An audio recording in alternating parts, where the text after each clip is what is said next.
এখন রবীন্দ্রনাথ ঠাকুরের উপন্যাস গোরা, পর্ব ৬৫। হরিমোহিনী তাহার দেবর কৈলাসের নিকট হইতে পত্র পাইয়াছেন।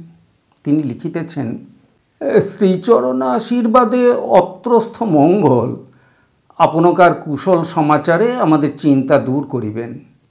বলা বাহুল্য, হরিমোহিনী তাহাদের বাড়ি পরিত্যাগ করার পর হইতেই এই চিন্তা তাহারা বহন করিয়া আসিতেছে। তথাপি কুশল সমাচারের অভাব দূর করিবার জন্য তাহারা কোনো প্রকার চেষ্টা করে নাই। ক্ষুদি, পটল, ভজহরি প্রভৃতি সকলের সংবাদ নিঃশেষ করিয়া উপসংহারে কৈলাস লিখিতেছে, আপনি যে পাত্রীটির কথা লিখিয়াছেন তাহার সমস্ত খবর ভালো করিয়া জানাইবেন। আপনি বলিয়াছেন তাহার বয়স 12-13 হইবে, কিন্তু বারন্ত মেয়ে, দেখিতে কিছু ডাগর দেখায়, তাহাতে বিশেষ ক্ষতি হইবে না। তাহার যে সম্পত্তির কথা লিখিয়াছেন তাহাতে তাহার জীবন সত্য অথবা চিরসত্য ভালো করিয়া খোঁজ করিয়া লিখিলে অগ্রজ মহাশয় দিগকে জানাইয়া তাহাদের মত লইব। বোধ করি তাহাদের অমত না হইতে পারে।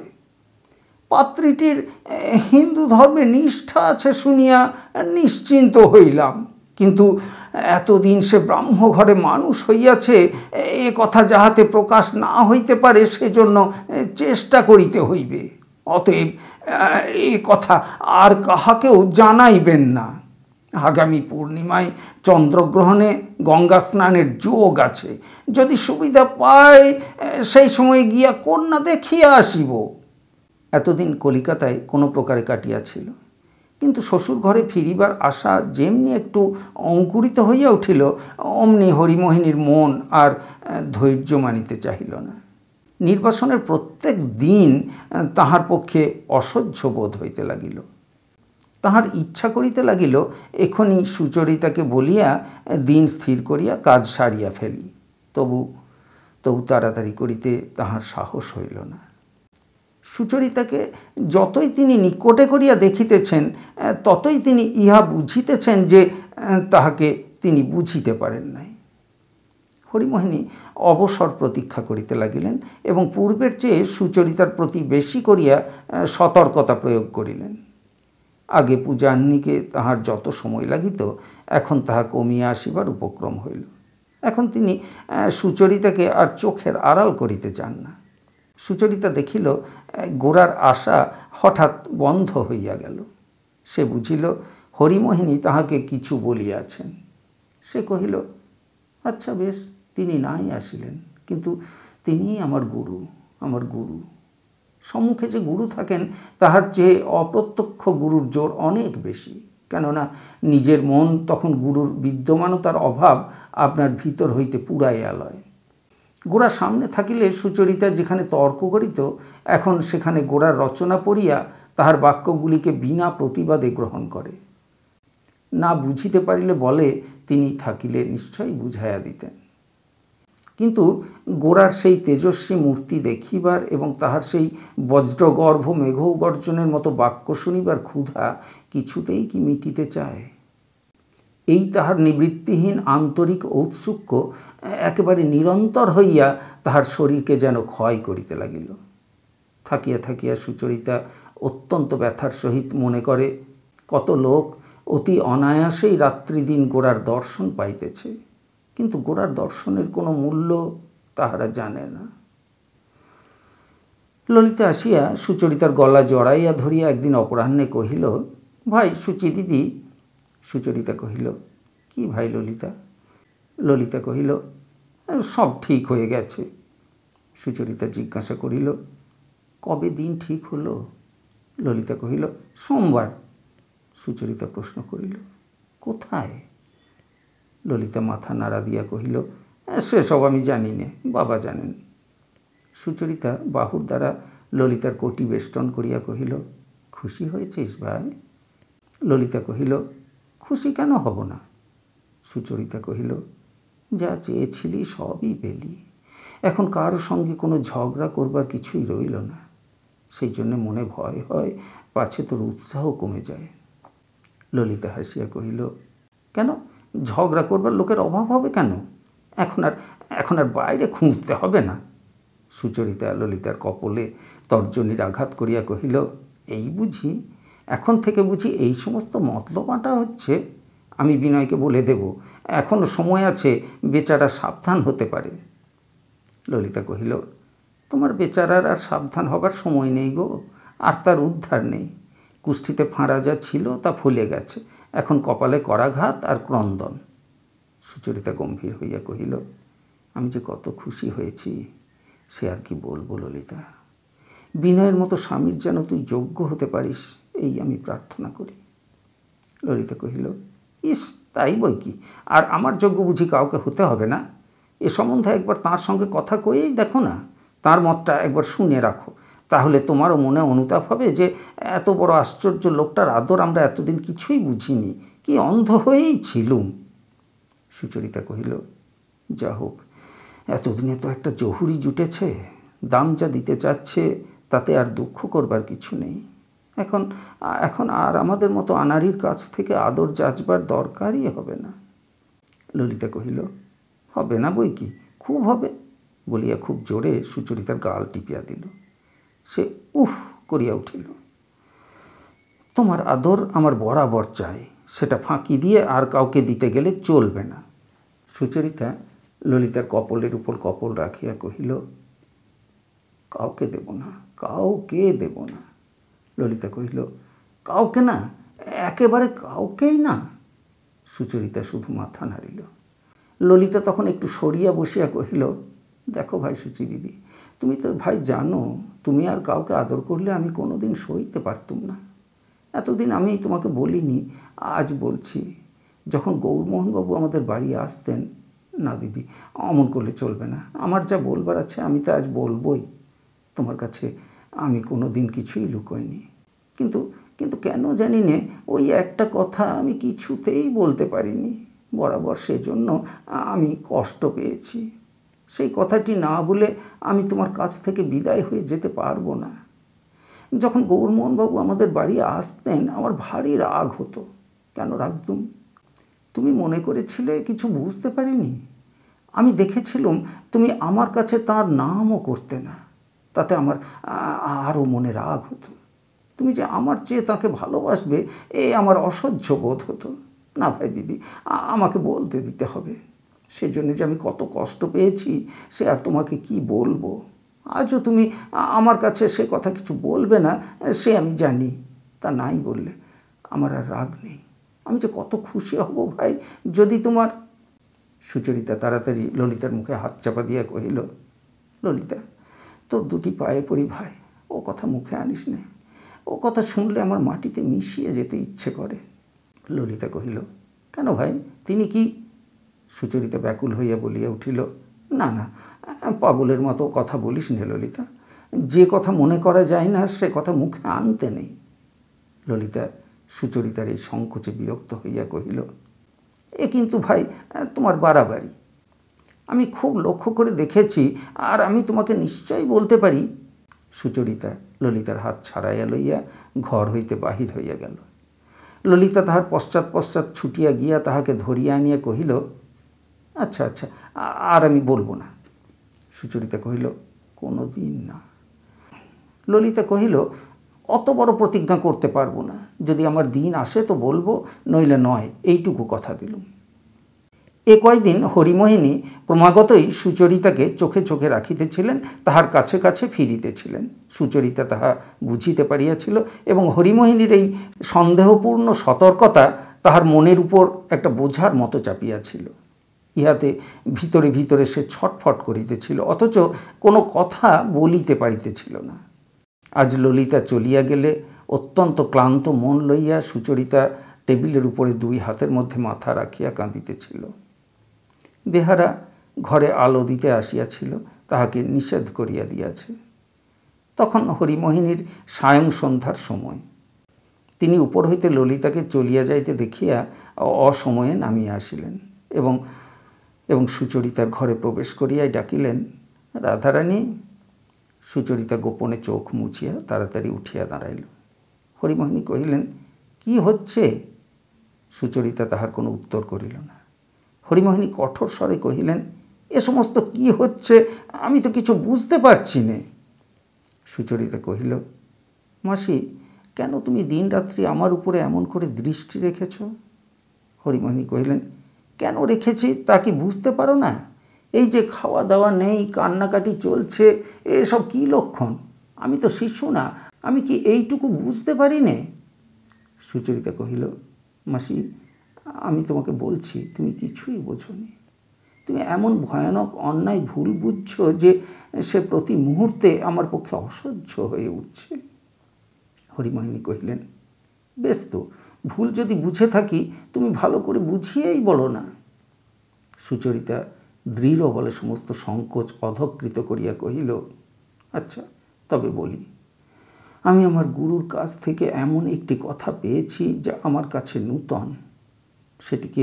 সেটিকে সম্পূর্ণ গ্রহণ করতে খুব শক্তির দরকার। আমি তারই অভাব বোধ করছি। আপনার সঙ্গে কেবলই লড়াই করে পেরে উঠছি নে। কিন্তু মাসি, তুমি আমাদের সম্বন্ধকে বিকৃত করে দেখছ। তুমি তাকে অপমানিত করে বিদায় করে দিয়েছ। তুমি তাকে যা বলেছ সমস্ত ভুল। তুমি আমাকে যা ভাবছ সমস্ত মিথ্যা। তুমি অন্যায় করেছ। তার মতো লোককে নিচু করতে পারো, তোমার এমন সাধ্য নেই। কিন্তু কিন্তু কেন তুমি আমার উপরে এমন অত্যাচার করলে? আমি তোমার কি করেছি? বলিতে বলিতে সুচরিতার স্বর রুদ্ধ হইয়া গেল। সে অন্য ঘরে চলিয়া গেল। হরিমোহিনী হতবুদ্ধি হইয়া গেলেন। তিনি মনে মনে কহিলেন, না বাপু, এমন সব কথা আমি 7 জন্মে শুনি নাই। সুচরিতাকে কিছু শান্ত হইতে সময় দিয়া কিছুক্ষণ পরে তাহাকে আহারে ডাকিয়া লইয়া গেলেন। সে খাইতে বসিলে তাহাকে বলিলেন, দেখো রাধারানী, আমার তো বয়স নিতান্ত কম হয়নি। হিন্দু ধর্মে যা বলে তা তো শিশুকাল থেকে করে আসছি, আর শুনেওছি বিস্তর। তুমি এসব কিছুই জানো না, সেই জন্যেই গৌরমোহন তোমার গুরু হয়ে তোমাকে কেবল ভোলাচ্ছে। আমি তো ওর কথা কিছু কিছু শুনেছি। ওর মধ্যে আদত কথা কিছুই নেই। ও শাস্ত্র ওর নিজের তৈরি। এসব আমাদের কাছে ধরা পড়ে। আমরা গুরু উপদেশ পেয়েছি। আমি তোমাকে বলছি রাধারানী, তোমাকে এসব কিছুই করতে হবে না। যখন সময় হবে, আমার যিনি গুরু আছেন, তিনি তো এমন ফাঁকি নন, তিনিই তোমাকে মন্ত্র দেবেন। তোমার কোনো ভয় নেই। আমি তোমাকে হিন্দু সমাজে ঢুকিয়ে দেব। ব্রাহ্মঘরে ছিলে না হয় ছিলে, কেই বা সে খবর জানবে। তোমার বয়স কিছু বেশি হয়েছে বটে, তা এমন বাড়ন্ত মেয়ে ঢের আছে, কেই বা তোমার কুষ্ঠি দেখবে। আর টাকা যখন আছে তখন কিছুতেই কিছু বাঁধবে না, সবই চলে যাবে। কৈবর্তের ছেলে কায়স্থ বলে চলে গেল, সে তো আমি নিজের চোখে দেখেছি। আমি হিন্দু সমাজে এমন সৎ ব্রাহ্মণের ঘরে তোমাকে চালিয়ে দেব, কারো সাধ্য থাকবে না কথা বলে। তারাই হলো সমাজের কর্তা। এজন্যে তোমাকে এত গুরুর সাধ্য সাধনা, এত কান্নাকাটি করে মরতে হবে না। এই সকল কথা হরিমোহিনী যখন বিস্তারিত করিয়া ফলায়া ফলায়া বলিতেছিলেন, সুচরিতা তখন আহারে রুচি চলিয়া গিয়াছিল। তাহার গলা দিয়া যেন গ্রাস গলিতেছিল না। কিন্তু সে নীরবে অত্যন্ত জোর করিয়াই খাইল, কারণ সে জানিত তাহার কম খাওয়া লইয়াই এমন আলোচনার সৃষ্টি হইবে, যাহা তাহার পক্ষে কিছুমাত্র উপাদেয় হইবে না। হরিমোহিনী যখন সুচরিতার কাছে বিশেষ কোনো সাড়া পাইলেন না, তখন তিনি মনে মনে কহিলেন, গড় করি, ইহাদিগকে গড় করি। এদিকে হিন্দু হিন্দু করিয়া কাঁদিয়া কাটিয়া অস্থির, ওদিকে এত বড় একটা সুযোগের কথায় কর্ণপাত নাই। প্রায়শ্চিত্ত করিতে হইবে না, কোনো কৈফিয়তটি দিতে হইবে না। কেবল এদিকে ওদিকে অল্প স্বল্প কিছু টাকা খরচ করিয়া অনায়াসেই সমাজে চলিয়া যাইবে। ইহাতেও যাহার উৎসাহ নাই, সে আপনাকে বলে কিনা হিন্দু। গোড়া যে কত বড় ফাঁকি, হরিমোহিনীর তাহা বুঝিতে বাকি রহিল না। অথচ এমনতর বিড়ম্বনার উদ্দেশ্য কি হইতে পারে, তাহা চিন্তা করিতে গিয়া সুচরিতার অর্থই সমস্ত অনর্থের মূল বলিয়া তাহার মনে হইল, এবং সুচরিতার রূপ যৌবন। যত শীঘ্র কোম্পানির কাগজাদি সহ কন্যাটিকে উদ্ধার করিয়া তাহার শাশুড়ির দুর্গে আবদ্ধ করিতে পারেন, ততই মঙ্গল। কিন্তু মন আর একটু নরম না হইলে চলিবে না। সেই নরম হইবার প্রত্যাশায় তিনি দিন রাত্রি সুচরিতার কাছে তাহার শ্বশুরবাড়ির ব্যাখ্যা করিতে লাগিলেন। তাহাদের ক্ষমতা কিরূপ অসামান্য, সমাজে তাহারা কিরূপ অসাধ্য সাধন করিতে পারে, নানা দৃষ্টান্ত সহ তাহার বর্ণনা করিতে লাগিলেন। তাহাদের প্রতিকূলতা করিতে গিয়া কত নিষ্কলঙ্ক লোক সমাজে নিগ্রহ ভোগ করিয়াছে এবং তাহাদের শরণাপন্ন হইয়া কত লোক মুসলমানের রান্না মুরগি খাইয়াও হিন্দু সমাজের অতি দুর্গম পথ হাস্যমুখে উত্তীর্ণ হইয়াছে, নামধাম বিবরণ দ্বারা তিনি সে সকল ঘটনাকে বিশ্বাসযোগ্য করিয়া তুলিলেন। সুচরিতা তাহাদের বাড়িতে যাতায়াত না করে বরদাসুন্দরীর এই ইচ্ছা গোপন ছিল না। কারণ নিজের স্পষ্ট ব্যবহার সম্বন্ধে তাহার একটা অভিমান ছিল। অন্যের প্রতি অসংকোচে কঠোরাচরণ করিবার সময় তিনি নিজের এই গুণটি প্রায় ঘোষণা করিতেন। অতএব বরদাসুন্দরীর ঘরে সুচরিতা যে কোনো প্রকার সমাদর প্রত্যাশা করিতে পারিবে না, ইহা সহজবোধ্য ভাষাতেই তাহার নিকট ব্যক্ত হইয়াছে। সুচরিতা ইহাও জানিত যে সে তাহাদের বাড়িতে যাওয়া আসা করিলে পরেশকে ঘরের মধ্যে অত্যন্ত অশান্তি ভোগ করিতে হইত। এই জন্য সে নিতান্ত প্রয়োজন না হইলে ও বাড়িতে যাইত না এবং এই জন্যই পরেশ প্রত্যহ একবার বা দুইবার স্বয়ং সুচরিতার বাড়িতে আসিয়া তাহার সঙ্গে দেখা করিয়া যাইতেন। কয়দিন পরেশবাবু নানা চিন্তা ও কাজের তাড়ায় সুচরিতার ওখানে আসিতে পারেন নাই। এই কয়দিন সুচরিতা প্রত্যহ ব্যগ্রতার সহিত পরেশের আগমন প্রত্যাশাও করিয়াছে, অথচ তাহার মনের মধ্যে একটা সংকোচ এবং কষ্টও হইয়াছে। পরেশের সঙ্গে তাহার গভীরতর মঙ্গলের সম্বন্ধ কোনো কালেই ছিন্ন হইতে পারে না, তাহা সে নিশ্চয়ই জানে। কিন্তু বাহিরের দুই একটা বড় বড় সূত্রে যে টান পড়িয়াছে, ইহার বেদনাও তাহাকে বিশ্রাম দিতেছে না। এদিকে হরিমোহিনী তাহার জীবনকে অহরহ অসহ্য করিয়া তুলিয়াছেন। এই জন্য সুচরিতা আজ বরদাসুন্দরীর অপ্রসন্নতাও স্বীকার করিয়া পরেশের বাড়িতে আসিয়া উপস্থিত হইল। অপরাহ্ন শেষের সূর্য তখন পার্শ্ববর্তী পশ্চিম দিকের তেতলা বাড়ির আড়ালে পড়িয়া সুদীর্ঘ ছায়া বিস্তার করিয়াছে এবং সেই ছায়ায় পরেশ তখন শির নত করিয়া একলা তাহার বাগানের পথে ধীরে ধীরে পদচারণা করিতেছিলেন। সুচরিতা তাহার পাশে আসিয়া যোগ দিল, কহিল, বাবা, তুমি কেমন আছো? পরেশবাবু হঠাৎ তাহার চিন্তায় বাধা পাইয়া ক্ষণকালের জন্য স্থির হইয়া দাঁড়াইয়া রাধারানীর মুখের দিকে চাহিলেন এবং কহিলেন, ভালো আছি রাধে। দুইজনে বেড়াইতে লাগিলেন। পরেশবাবু কহিলেন, সোমবারে ললিতার বিবাহ। সুচরিতা ভাবিতেছিল এই বিবাহে তাহাকে কোনো পরামর্শে বা সহায়তায় ডাকা হয় নাই কেন, এ কথা সে জিজ্ঞাসা করিবে, কিন্তু কুণ্ঠিত হইয়া উঠিতেছিল, কেননা তাহার তরফেও এবার এক জায়গায় একটা কি বাধা আসিয়া পড়িয়াছিল। আগে হইলে সে তো ডাকিবার অপেক্ষা রাখিত না। সুচরিতার মনে এই যে একটি চিন্তা চলিতেছিল, পরেশ ঠিক সেই কথাটাই আপনি তুলিলেন, কহিলেন, তোমাকে এবার ডাকতে পারিনি রাধে। সুচরিতা জিজ্ঞাসা করিল, কেন বাবা? সুচরিতার এই প্রশ্নে পরেশ কোনো উত্তর না দিয়া তাহার মুখের দিকে নিরীক্ষণ করিয়া রহিলেন। সুচরিতা আর থাকিতে পারিল না। সে মুখ একটু নত করিয়া কহিল, তুমি ভাবছিলে আমার মনের মধ্যে একটা পরিবর্তন ঘটেছে? পরেশ কহিলেন, হ্যাঁ, তাই ভাবছিলুম। আমি তোমাকে কোনো রকম অনুরোধ করে সংকোচে ফেলব না। সুচরিতা কহিল, বাবা, আমি তোমাকে সব কথা বলবো মনে করেছিলুম, কিন্তু তোমার যে দেখা পাইনি, সেই জন্যেই আজ আমি এসেছি। আমি যে তোমাকে বেশ ভালো করে আমার মনের ভাব বলতে পারবো, আমার সে ক্ষমতা নেই। আমার ভয় হয় পাছে ঠিকটি তোমার কাছে বলা না হয়। পরেশ কহিলেন, আমি জানি এসব কথা স্পষ্ট করে বলা সহজ নয়। তুমি একটা জিনিস তোমার মনে কেবল ভাবের মধ্যে পেয়েছো, তাকে অনুভব করছো, কিন্তু তার আকার প্রকার তোমার কাছে পরিচিত হয়ে ওঠেনি। সুচরিতা আরাম পাইয়া কহিল, হ্যাঁ ঠিক তাই, কিন্তু আমার অনুভব এমন প্রবল, সে আমি তোমাকে কি বলবো। আমি ঠিক যেন একটা নূতন জীবন পেয়েছি, সে একটা নূতন চেতনা। আমি এমন দিক থেকে এমন করে নিজেকে কখনো দেখিনি।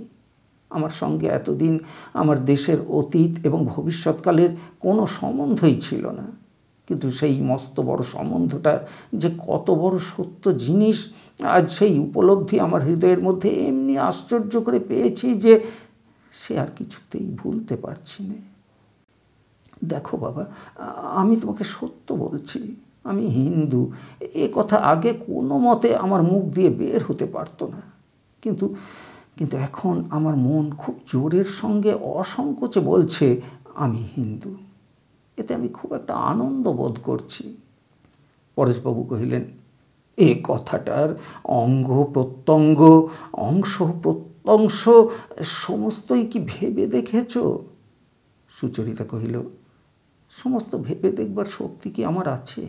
কিন্তু এই কথা নিয়ে আমি অনেক পড়েছি, অনেক আলোচনাও করেছি। এই জিনিসটাকে যখন আমি এমন বড় করে দেখতে শিখিনি, তখনই হিন্দু বলতে যা বোঝায় কেবল তার সমস্ত ছোটোখাটো খুঁটিনাটিকেই বড় করে দেখেছি। তাতে সমস্তটার প্রতি আমার মনের মধ্যে ভারী একটা ঘৃণা বোধ হতো। পরেশবাবু তাহার কথা শুনিয়া বিস্ময় অনুভব করিলেন। তিনি স্পষ্টই বুঝিতে পারিলেন সুচরিতার মনের মধ্যে একটা বোধ সঞ্চার হইয়াছে। সে একটা কিছু সত্য বস্তু লাভ করিয়াছে বলিয়া নিঃসংশয়ে অনুভব করিতেছে। সে যে মুগ্ধের মতো কিছুই না বুঝিয়া কেবল একটা অস্পষ্ট আবেগে ভাসিয়া যাইতেছে তাহা নহে। সুচরিতা কহিল, বাবা, আমি যে আমার দেশ থেকে, জাত থেকে বিচ্ছিন্ন একজন ক্ষুদ্র মানুষ, এমন কথা আমি কেন বলবো? আমি কেন বলতে পারবো না আমি হিন্দু? পরেশ হাসিয়া কহিলেন, অর্থাৎ মা, তুমি আমাকেই জিজ্ঞাসা করছো আমি কেন নিজেকে হিন্দু বলিনে? ভেবে দেখতে গেলে তার যে খুব গুরুতর কোনো কারণ আছে তা নয়। একটা কারণ হচ্ছে হিন্দুরা আমাকে হিন্দু বলে স্বীকার করে না। আরেকটা কারণ, যাদের সঙ্গে আমার ধর্ম মতে মেলে তারা নিজেকে হিন্দু বলে পরিচয় দেয় না। সুচরিতা চুপ করিয়া ভাবিতে লাগিলেন। পরেশ কহিলেন, আমি তো তোমাকে বলেইছি এগুলি গুরুতর কারণ নয়, এগুলি বাহ্য কারণ মাত্র। এ বাধাগুলোকে না মানলেও চলে, কিন্তু কিন্তু ভিতরের একটা গভীর কারণ আছে। হিন্দু সমাজে প্রবেশের কোনো পথ নেই, অন্তত সদর রাস্তা নেই। খিড়কির দরজা থাকতেও পারে। এ সমাজ সমস্ত মানুষের সমাজ নয়। দৈববশে যারা হিন্দু হয়ে জন্মাবে, এ সমাজ কেবলমাত্র তাদের। সুচরিতা কহিল, সব সমাজই তো তাই। পরেশ কহিলেন, না, কোনো বড় সমাজই তা নয়। মুসলমান সমাজের সিংহদ্বার সমস্ত মানুষের জন্য উদ্ঘাটিত। খ্রিস্টান সমাজও সকলকেই আহ্বান করছে। যে সকল সমাজ খ্রিস্টান সমাজের অঙ্গ, তাদের মধ্যেও সেই বিধি। যদি আমি ইংরেজ হতে চাই, তবে সে একেবারে অসম্ভব নয়। ইংল্যান্ডে বাস করে আমি নিয়ম পালন করে চললে ইংরেজ সমাজভুক্ত হতে পারি। এমনকি সেজন্য আমার খ্রিস্টান হবারও দরকার নেই। অভিমন্যু বুঝের মধ্যে প্রবেশ করতে জানত, বেরোতে জানত না। হিন্দু ঠিক তার উল্টো।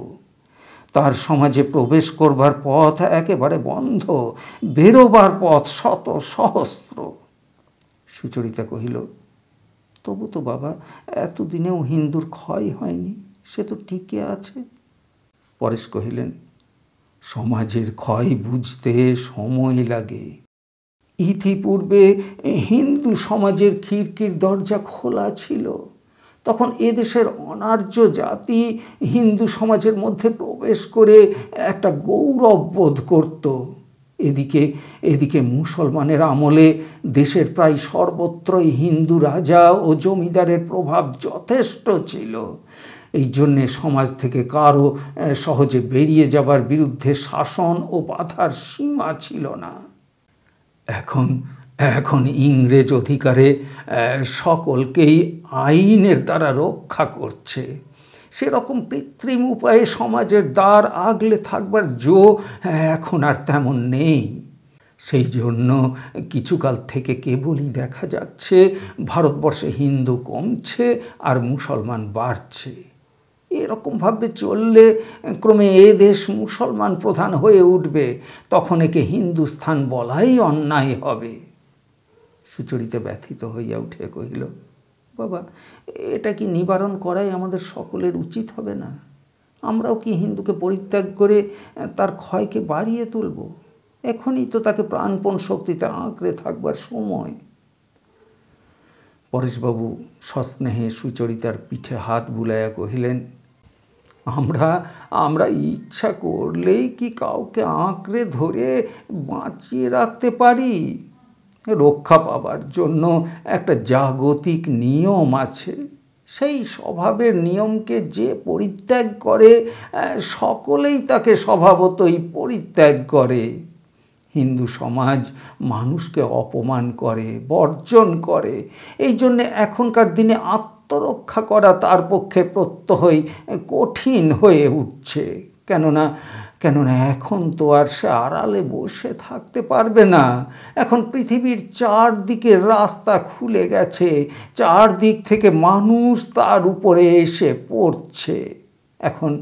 এখন শাস্ত্র সংহিতা দিয়ে বাঁধ বেঁধে প্রাচীর তুলে সে আপনাকে সকলের সংস্রব থেকে কোনো মতে ঠেকিয়ে রাখতে পারবে না। হিন্দু সমাজ এখনও যদি নিজের মধ্যে সংগ্রহ করবার শক্তি না জাগায়, ক্ষয় রোগকেই প্রশ্রয় দেয়, তাহলে বাহিরের মানুষের এই অবাধ সংস্রব তার পক্ষে একটা সাংঘাতিক আঘাত হয়ে দাঁড়াবে। সুচরিতা বেদনার সহিত বলিয়া উঠিল, আমি এসব কিছু বুঝি নে, কিন্তু এই যদি সত্য হয় একে আজ সবাই ত্যাগ করতে বসেছে, তাহলে এমন দিনে একে আমি তো ত্যাগ করতে বসবো না। আমরা এর দুর্দিনের সন্তান বলেই তো এর শিয়রের কাছে আমাদের আজ দাঁড়িয়ে থাকতে হবে। পরেশবাবু কহিলেন, মা, তোমার মনে যে ভাব জেগেছে আমি তার বিরুদ্ধে কোনো কথা তুলব না। তুমি উপাসনা করে মন স্থির করে তোমার মধ্যে যে সত্য আছে, যে শ্রেয়ের আদর্শ আছে, তারই সঙ্গে মিলিয়ে সব কথা বিচার করে দেখো। ক্রমে ক্রমে তোমার কাছে সমস্ত পরিষ্কার হয়ে উঠবে। যিনি সকলের চেয়ে বড়, তাকে দেশের কাছে কিংবা কোনো মানুষের কাছে খাটো করো না। তাতে তোমারও মঙ্গল না, দেশেরও মঙ্গল না। আমি এই মনে করে একান্ত চিত্তে তাঁরই কাছে আত্মসমর্পণ করতে চাই। তাহলেই দেশের এবং প্রত্যেক লোকের সম্বন্ধেই আমি সহজেই সত্য হতে পারব। এমন সময় একজন লোক পরেশবাবুর হাতে একখানি চিঠি আনিয়া দিল। পরেশবাবু কহিলেন, চশমাটা নেই, আলো কমে গেছে, চিঠিখানা পড়ে দেখো দেখি।